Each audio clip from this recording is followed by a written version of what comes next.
Good afternoon, YouTube. Happy Monday. I wanted to get on here real quick and talk about follow-up. I've had several discussions, over the course of my career in the question of who should do the follow-up.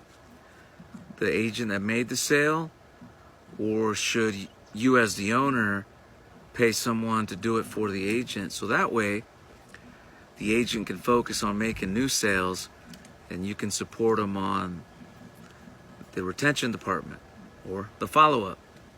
And I've worked both ways.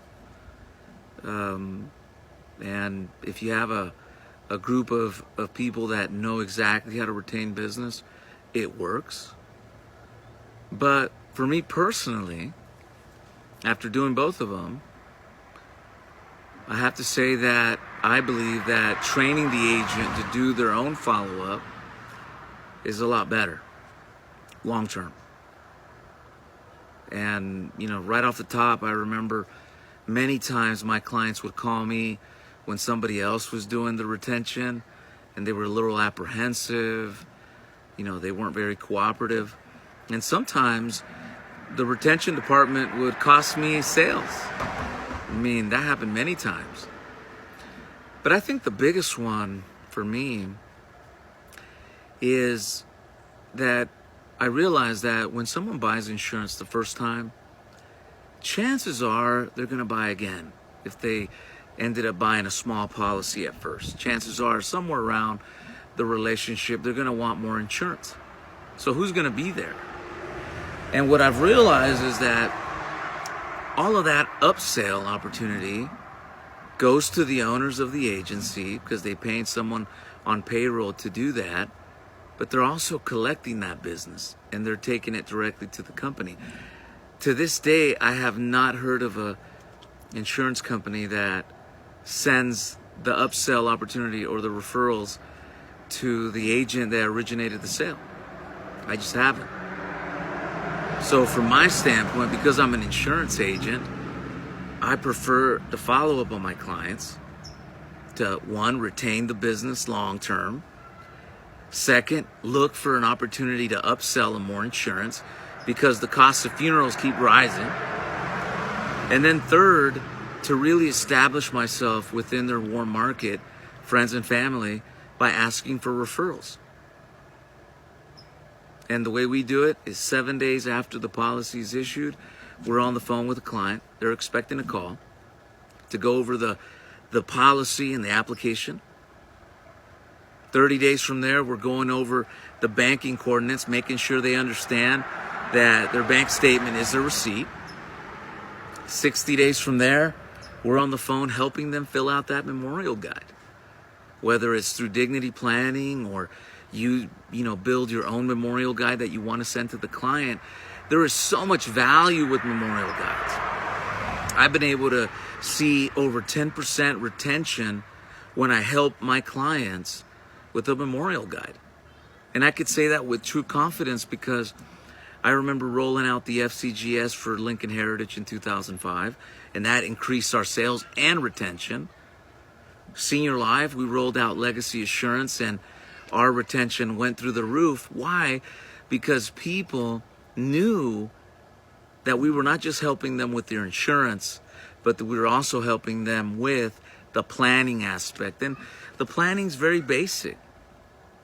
Where they want their services, what do they want to wear that day, what type of flowers, what kind of music. And most memorial guides are self-explanatory, and all you're doing is just on the phone, providing that support, bringing some clarity if you need to. And it builds tremendous amount of value. And then a year after that, you have a 1-year policy review every year on the clock because things are getting more expensive and people are looking to add more coverage. And what I've realized is, yes, it takes a little bit more longer. Yes, it's going to take you away from potentially making a new sale. But because of you as the originating agent made the original sale, it's up to you to keep it on the books. And that relationship is going to be better dealing with the originator than dealing with someone that they never talked to before. And like I said, I'm not saying one way is better than the other way. I know a lot of guys that have incredible retention departments and they really encourage their agents just to focus on the new sale. But, not many of those exist. Most of them, unfortunately, have no follow-up. And if that's your case, then you should really consider building a follow-up strategy with your current clients and searching for the upsells, searching for the referrals, and more than anything, retaining that client long-term. Because at the end of the day, guys, that's the name of the game. How many policies are on the books, paying every single month, and that's where we build the passive income that we call insurance renewals. So if you guys want to learn more about our strategy, I'm going to tell you it's a little bit longer, but it's a lot more rewarding because you'll be able to take the opportunity on the upsells, the retaining, as well as the referral business. If you're working for a group right now that's, doing the retention and giving you every week, phone numbers and names of people that are waiting for your call, excellent. Please let me know what companies they are so we can send you agents. We can't hire everybody, and I know there's a lot of good groups out there. So if you'd like to see our strategy, I'll go ahead and post our 30-day one in the content section below. But if you would like to see the full strategy, give me a call. We're on the phones every single day, Monday through Friday at 9 a.m. Pacific. So you guys enjoy your week, and let's kick some butt this week. Peace.